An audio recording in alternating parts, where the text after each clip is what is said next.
আসসালামু আলাইকুম, আশা করি সবাই ভালো আছেন। তো আজকে আপনাদের সামনে দুটো গাড়ি নিয়ে এসেছি। দুটোই টয়োটার এখনকার সবচেয়ে বেশি পপুলার এমপিভি, যেটা হচ্ছে নোয়া। এটা 2020 মডেলের, আর এটা 2022 মডেলের। এটা আছে আমাদের এক্স প্যাকেজের একটা গাড়ি, আর এটা হচ্ছে এসজি প্যাকেজের। তো 2020 পর থেকে 2021 এর পর থেকে এই যে থার্ড জেনারেশন নোয়া, এটা ডিসকন্টিনিউ হয়ে যাবে।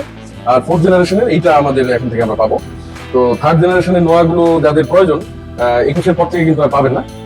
তাদের এটা নিয়ে নেওয়া উচিত হবে। এবং দুটোর মধ্যে দামের কিন্তু বেশ একটা অন্তর রয়েছে, প্রায় দামের পার্থক্যটা 10 লাখ টাকার মতো। তো যা কারণ যদি প্রয়োজন হয়, আমার মনে হয় 20-21-এর নোয়াগুলো নিয়ে নেওয়া উচিত। তো 20-এর যে নোয়াগুলো আছে, এগুলোর প্যাকেজ হয় হচ্ছে XG, WXB 1, 2, 3। আর এখানে 22-এর পর থেকে পাওয়া যায় হচ্ছে আপনার XG, SG এবং SZ মডেলের গাড়ি। তো এই পার্টিকুলার যে ইউনিটটা, এটা আছে হচ্ছে SG মডেলের একটা গাড়ি। তো আমরা যদি একটু দুটোর মধ্যে কম্পারিজন করি, যে ফ্রন্টের যে লুকটা, ফ্রন্টের বাম্পার যেটা দেখা যাচ্ছে, এটা বডি কালারের সাথে মিল রাখা হয়েছে। আর এদিকে আসো, এই অ্যাটেনশন টু ডিটেইল যদি দেওয়া হয়, ছোট ছোট ক্রোম অ্যাকসেন্ট এখানে আছে। তাছাড়া বডির কালারের সাথেই কিন্তু বাম্পারের মিল আছে। আর এই পাশে যদি আমরা দেখি, এই পাশে ব্ল্যাক ক্রোম অ্যাকসেন্ট রাখা হয়েছে ফ্রন্টে, যা বডি কালারের সাথে ব্ল্যাক কন্ট্রাস্ট রাখা হয়েছে, যা অনেক বেশি আগের থেকে এগ্রেসিভ মনে হচ্ছে। আর এই দুটোর মধ্যে কিন্তু কাইন্ড অফ ফ্রন্ট থেকে দেখলে ফেসলিফটের মতো মনে হয়, কিন্তু এই গাড়িটা আরো বেশি অ্যারোডাইনামিক করা হয়েছে। এখানে যদি খেয়াল করা হয়, এটা কিন্তু প্লেন, এখানে ছোট একটা কার্ভ রাখা হয়েছে যাতে বাতাসটা কাটায় গাড়িটা চলতে পারে। তো আমরা এই গাড়িটার যদি সাইড প্রোফাইলটা দেখি, সাইড প্রোফাইলটা কিন্তু একদম ক্লিন রাখা হয়েছে। তো এদিক থেকে আসলে আমরা যদি ব্যাক ডোরটা দেখি বা ব্যাক প্রোফাইলটা যদি একটু লক্ষ্য করি, এখানে খুব শার্প একটা লাইট রাখা হয়েছে, সেই সাথে একটা ক্রোম অ্যাকসেন্ট যেখানে নোয়ার ব্র্যান্ডিংটা রয়েছে। আর এই ব্যাক ডোরটা কিন্তু ম্যানুয়ালি খোলে। তাছাড়া এই সিটগুলো এরকম 60-40 রেশিওতে রিক্লাইন করে রাখা যায়। আর এই লাগেজ স্পেস এবং সিটিং অ্যারেঞ্জমেন্টের জন্যই কিন্তু এমপিভি গুলো এখন খুব বেশি পপুলার হচ্ছে। আর আপনারা যদি একটু লক্ষ্য করেন যে এই সিটগুলো কিন্তু ফেব্রিক সিট আনা হয়েছে, যেহেতু এটা এক্স গ্রেডের বেসিক গাড়ি, সেই কারণে এটার সাথে এরকম ফেব্রিক সিট এসেছে। তবে হাই গ্রেডের গাড়িগুলোতে কখনো কখনো দেখা যায় যে হাফ লেদার সিট বা ফুল লেদার সিটও আসে। তো আমরা একটু ওই গাড়িটার ব্যাক প্রোফাইলটা দেখি। আসো, তো এই 22-এর যে নোয়াটা আছে, এইটার সাইডে দেখা যাচ্ছে যে একটা বডি রোল রাখা হয়েছে যাতে বাতাসটা ঠিকভাবে কাটে। তো এই গাড়িটাতে কোনোটায় দেখা যায় যে এখানে ব্যাকডোর অটো আসে, অটো সুইচের মাধ্যমে খুলে, বা লেগের সেন্সর অথবা রিমোটের মধ্যেও যে গাড়িতে কিটা থাকে, কি এর মধ্যে ব্যাকডোরের সুইচ দেওয়া থাকে, অটোমেটিক্যালি খুলে। তাছাড়া আমরা এই যে গ্লাসটা দেখতে পাচ্ছি, এটা কার্ভি গ্লাস, কার্ভ দেখা যাচ্ছে এখানে। আর পিছনে যদি আসি, পিছনের যে টেইল লাইটটা আছে, এটা টোটালি রিডিজাইন করা হয়েছে। এখনের যে লাইটটা, সেটা আগের থেকে অনেক বেশি ফিউচারিস্টিক মনে হয়। ফিউচার থেকে আনা হয়েছে এবং কিছুটা অ্যালফার্ড অথবা ভেলফায়ারের মতো লাগে। আমরা যদি ব্যাকডোরটা একটু খুলি, তো এটাতেও এরকম 7 জনের বসার একটা অ্যারেঞ্জমেন্ট রাখা আছে। তো এই সিটগুলো ওইভাবে একটু রিক্লাইন করে রাখা যায় এবং ভালোই এখানে লাগেজ এবং প্যাসেঞ্জার ক্যারি করা যায়। তো এগুলো আসলে ফ্যামিলি ইউজের জন্য এখন একটা পারফেক্ট চয়েস, কারণ আপনার পরিবারের সদস্য সবাইকে নিয়ে, হেল্পিং হ্যান্ডদের নিয়ে এরকম একটা গাড়ি হলেই কিন্তু আপনি আসলে যে কোনো জায়গায় মানে সঠিকভাবে ম্যানুভার বা ড্রাইভ করতে পারবেন। তাছাড়া এদিকে আসো, এখানে দেখা যাচ্ছে যে বড় একটা মনিটর দেওয়া হয়েছে এই গাড়িটার মধ্যে। তাছাড়া অন্যান্য গাড়িতে দেখা যায় যে কোনোটায় ক্যাপ্টেন সিট আসে, এটাতে ক্যাপ্টেন সিট আসে নাই, মাঝের রোতে 3টা সিট এসেছে, যাতে করে এখানে দেখা যাচ্ছে যে 7 জন না, এটাতে চেষ্টা করলে কষ্ট করে 8 জনও বসা যাবে। তো এই নোয়া বা স্কয়ার বা বক্সি, এটা সবচেয়ে বড় সুবিধা হচ্ছে এতে খুব ইজিলি থার্ড রোটা ব্যবহার করা যায় এবং অনেক মানুষ একসাথে বসা যায়। এবং সত্যি কথা বলতে, একটা সেডান গাড়ি কিন্তু এখনের জন্য আর অ্যাপ্রোপ্রিয়েট না, কারণ সেডান গাড়িগুলা পরিবারের জন্য, মানে ছোট পরিবারের জন্য ঠিক আছে, যেগুলো নিউক্লিয়ার ফ্যামিলি, নিউ ফ্যামিলি কেবল শুরু হয়েছে, কিন্তু আস্তে আস্তে আপনার এন্ড অফ দ্য ডে একটা এমপিভি আপনার দরকার হবে। তো আমরা একটু ইন্টেরিয়র গুলো দেখি। প্রথমে আমরা এই যে 20-এর যে নোয়াটা আছে, এটার ইন্টেরিয়রটা দেখবো। এদিক দিয়ে এদিক দিয়ে আসে 20-এর যে ইন্টেরিয়রটা, সেখানে দেখা যাচ্ছে যে এখানে এসি কন্ট্রোল বা টেম্পারেচার কন্ট্রোল গুলো সুইচের মাধ্যমে এসেছে, যেটা আমি পছন্দ করি। টাচ স্ক্রিন আমার কাছে খুব একটা পছন্দ না, কারণ দিন শেষে টাচ স্ক্রিন যদি নষ্ট হয়ে যায়, আপনার পুরো এই সেটআপটাই চেঞ্জ করতে হবে। তো টয়োটা বা জাপানি গাড়িগুলো সাধারণত এখানে বাটন গুলোই দেয়। তাছাড়া এখানে আমরা 3টা ড্রাইভিং মোড পাচ্ছি, ইভি, ইকো এবং পাওয়ার। এটা আমাদের এমার্জেন্সি সুইচটা রয়েছে। তাছাড়া আমাদের ছোট একটা এখানে মিডিয়া প্লেয়ার দেওয়া হয়েছে, যেটা সবসময় ফ্যাক্টরি বিল্ড আসে না, কখনো কখনো দেখা যায় যে এরকম জাপানি প্লেয়ার গুলো পায়োনিয়ার বা অন্যান্য কোম্পানি থেকে দেওয়া হয়।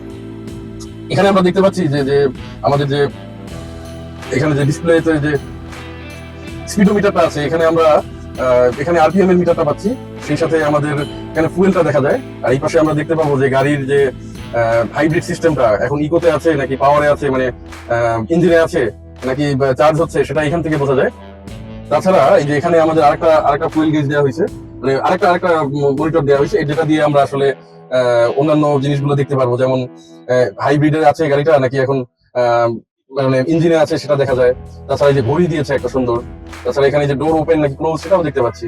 তাছাড়া এভারেজ মাইলেজ কত দিচ্ছে গাড়িটা, তাছাড়া দেখা যাচ্ছে যে এখানে মানে অন্যান্য ফাংশন গুলো আপনি এখান থেকে কন্ট্রোল করতে পারবেন, ইভেন টেম্পারেচার রয়েছে। তো আমাদের এই গাড়িতে এই পাশে আমরা দেখতে পাচ্ছি যে এখানে একটু খেয়াল করি যে এখানে ট্র্যাকশন কন্ট্রোল রয়েছে, ট্র্যাকশন কন্ট্রোলের সুইচটা দেওয়া আছে, লেন ডিপারচার অ্যাসিস্ট রয়েছে, হেডলাইট অটো কন্ট্রোলের অপশন রয়েছে। হেডলাইটটা দেখা যায় যে বাংলাদেশে এটা খুবই জরুরি, দেখা যায় যে সামনে থেকে ডিপার দিলে গাড়িগুলো তখন ম্যানুভার করা যায় না, এটা দেওয়া থাকলে অটো এটা কিন্তু গাড়িটা সামনে একটা গাড়ি বুঝতে পারলে সেন্সিং করে ডিপারটা নামিয়ে দিবে। তাছাড়া এই যে এখানে প্রি ক্র্যাশ সেফটি কন্ট্রোল রয়েছে, মানে সামনে যদি কোনো গাড়ি থাকে বা কোনো অবস্টাকেল থাকে, এটা দেওয়া থাকলে 60 লিমিট মানে 60 স্পিডের মধ্যে থাকলে এটা অটো কিন্তু গাড়িটাকে ব্রেক করে ফেলবে। তাছাড়া আমাদের এই গাড়িটায় দেখা যাচ্ছে যে পিছনের যে ব্যাকডোর মানে মাঝের যে ব্যাকডোরটা রয়েছে, মাঝে যে রোটা রয়েছে সেখানে দুটো ডোর রয়েছে, একটা আমরা অটো পাচ্ছি, এখান থেকে অটোমেটিক্যালি এই যে ওপেন করা যাচ্ছে, এবং এখান থেকে ড্রাইভিং সিট থেকেই চাইলে এটাকে আমরা আবার ক্লোজ করতে পারবো। মাঝের দরজাটা এভাবে আমরা ক্লোজ এবং ওপেন করা যাচ্ছে। একটা ডোর আসছে অটোমেটিক, আর আরেকটা এই যেরকম ম্যানুয়ালি খুলতে হবে। তো আমরা যদি সিটিং অ্যারেঞ্জমেন্টটা একটু দেখি, এই এমপিভি আপনাকে যে সিটিং অ্যারেঞ্জমেন্ট দিবে সেটা আপনি কখনোই একটা সেডান থেকে আপনি এই সিটিং অ্যারেঞ্জমেন্ট আশা করতে পারবেন না। এখানে একটা ক্যাপ্টেন সিট দিয়েছে, সেখানে হাত রাখার জন্য একটা আলাদা, এখানে একটা হাত রাখার একটা জায়গা রেখেছে। তাছাড়া এই যে সিটগুলো আছে, যে প্যাসেঞ্জার যারা থাকবে তারা এর ভিতরে কখনোই ওরকম গ্লুমি ফিলটা করবে না, কারণ পর্যাপ্ত আলো বাতাস গাড়িটাতে ঢুকে, সেই সাথে এসি ভেন্ট সেকেন্ড রো এবং থার্ড রোতেও আছে। তো আমরা এখন ওই গাড়িটার ইন্টেরিয়রটা দেখি।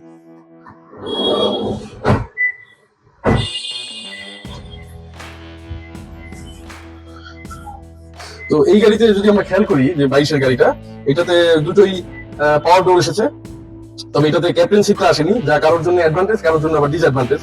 তবে বাংলাদেশের প্রেক্ষাপটে আমার মনে হয় সবার জন্য এটা অ্যাডভান্টেজ হবে। এটাতে লেদার সিটটা এসেছে, হাফ লেদার সিট, মাঝখানে ফেব্রিক এবং দুই পাশে লেদার দেওয়া হয়েছে, এবং এখানে তিনজন কিন্তু অনায়াসে এই গাড়িটাতে বসা সম্ভব, ফুল সাইজ অ্যাডাল্ট তিনজন এখানে বসতে পারবে। এবং সেই সাথে আমার হাইট হচ্ছে 6 ফুট। আপনারা খেয়াল করলে দেখতে পারবেন যে আমার পর্যাপ্ত লেগ এবং হেড স্পেস রয়েছে। লং জার্নিতে এই গাড়িটাতে কোনোভাবেই আমার মানে সেভাবে গ্লুমি ফিলটা হবে না, বা আমার কাছে এক্সস্টেড ফিলটা হবে না। তো তুমি একটু ভিতরে আসো।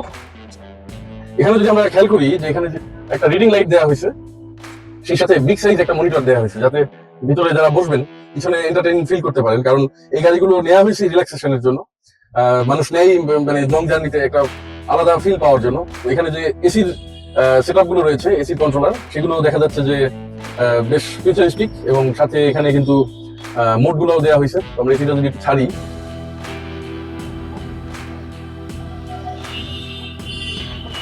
এখান থেকে আমরা শুধু এসি টেম্পারেচার নয়, এসির মোড গুলোও চেঞ্জ করতে পারবো, যে আমাদের এসির হাওয়াটা সরাসরি গায়ে দরকার নাকি নিচের সাইডে দরকার, নাকি কিভাবে আপনার এসি সেটআপটা দরকার সেটা আপনারা নিতে পারবেন। তাছাড়া ফ্যান গুলোও কিন্তু কন্ট্রোল করা যাচ্ছে, ফ্যানের স্পিডটা, তাছাড়া টেম্পারেচারও কন্ট্রোল করা যাচ্ছে। আর ভেন্টের কথা সেই একই, সেকেন্ড রো এবং থার্ড রো বোথ জায়গায় কিন্তু এসির ভেন্ট আছে। কিন্তু এই সিটগুলো আমি লক্ষ্য করতে পারছি যে আগের থেকে অনেক বেশি আরামদায়ক এবং কাইন্ড অফ সেমি বাকেট রাখা হয়েছে। তাছাড়া এখানে মাঝখানে একটা কাপ হোল্ডার দেওয়া হয়েছে, যেখানে আপনারা আপনাদের প্রয়োজনীয় জিনিসগুলো রেখে ব্যবহার করতে পারবেন।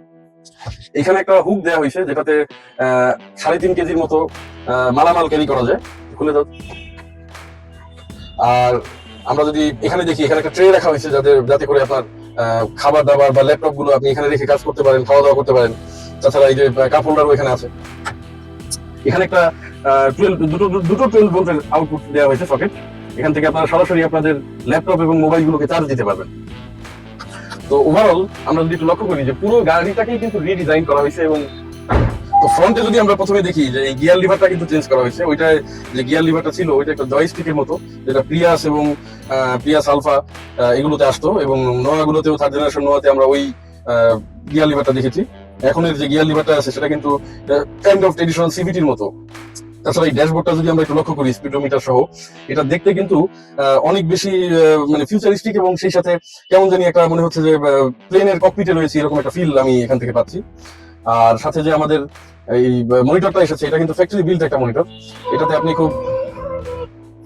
আপনারা খুব ফ্ললেসলি অ্যাপল প্লে এবং অ্যান্ড্রয়েড অটো ব্যবহার করতে পারবেন। এই পাওয়ার ইগনিশন সুইচটা এখানে রয়েছে, আর এখানে আমাদের এসির কন্ট্রোল গুলো রয়েছে, সেগুলো বাটন আকারে রয়েছে, কিন্তু দেখলে অনেকটাই মনে হচ্ছে যে টাচ স্ক্রিনের মতো, কিন্তু এগুলো কিন্তু বাটন। এখান থেকে এসির সব কন্ট্রোল আপনারা করতে পারবেন। তাতে ডুয়েল জোন ক্লাইমেট কন্ট্রোল রয়েছে। ওই গাড়িটাতেও ডুয়েল জোন আছে। এটাতে সিট হিটার এসেছে, ওই গাড়িটাতে সিট হিটার আসেনি, তবে ওই পার্টিকুলার মডেলের গাড়িগুলোতেও সিট হিটার আসে, কিন্তু সেগুলো আরো হাই গ্রেডের হতে হয়। ওটা যেহেতু এক্স প্যাকেজ, ওটাতে সিট হিটারটা আসেনি। তো আমরা যদি এখানে একটু লক্ষ্য করি, এখানে ব্রেক হোল্ড রয়েছে, ড্রাইভিং মোড গুলো এখান থেকে চেঞ্জ করা যায়। যে আমি মনিটরে দেখা যাচ্ছে যে যখন চেঞ্জ করছি, প্রথমে এই যে পাওয়ারে থাকলো, পাওয়ার মানে যে স্পোর্টস যে মোডটা ছিল ওটাকে এখন পাওয়ার বলে ওরা ব্র্যান্ডিং করছে। তারপরে আছে ইকো, তারপরে আছে এই যে জেনারেলটা, পাওয়ার, ইকো এন্ড জেনারেল। আর এখানে আমরা দেখতে পাচ্ছি ট্র্যাকশনের সুইচটা এখানে দিয়েছে। আর এই ব্রেক হোল্ড যেটা, এটা কিন্তু খুবই কাজের। এখন আর আমাদের হ্যান্ড ব্রেক গুলো এভাবে পায়ে অথবা হাতে আসে না, ব্রেক হোল্ডের মাধ্যমে খুব ইজিলি জ্যামের ভিতরে বাংলাদেশ এটা খুবই কাজের। আপনি ডিতে দিয়ে রাখলেও, যদি ব্রেক হোল্ড দিয়ে রাখেন, ডিতে থাকা অবস্থায় গাড়ি দাঁড়িয়ে থাকবে, আবার যখন আপনি এক্সিলারেশনে পাড়া দিবেন গাড়ি আবার চলতে থাকবে, আপনার এর জন্য পিতে আনার কোনো প্রয়োজন নেই। তাছাড়া আমরা যদি আরো দেখি এই গাড়িটাতে, এখানে দেখা যাচ্ছে যে হেডলাইট অ্যাডজাস্টার রয়েছে, এখানে 3 স্টেপ অ্যাডজাস্টার দেখা যাচ্ছে, 5 স্টেপ অ্যাডজাস্টার দেখা যাচ্ছে, এবং এখানে পাওয়ার ডোরের সুইচটাও রয়েছে। এখান থেকে আপনি ডোরগুলোকে কন্ট্রোল করতে পারবেন। তো ওভারঅল আমরা যদি বলি এই দুটো গাড়ি সম্পর্কে, বাইরে আসো।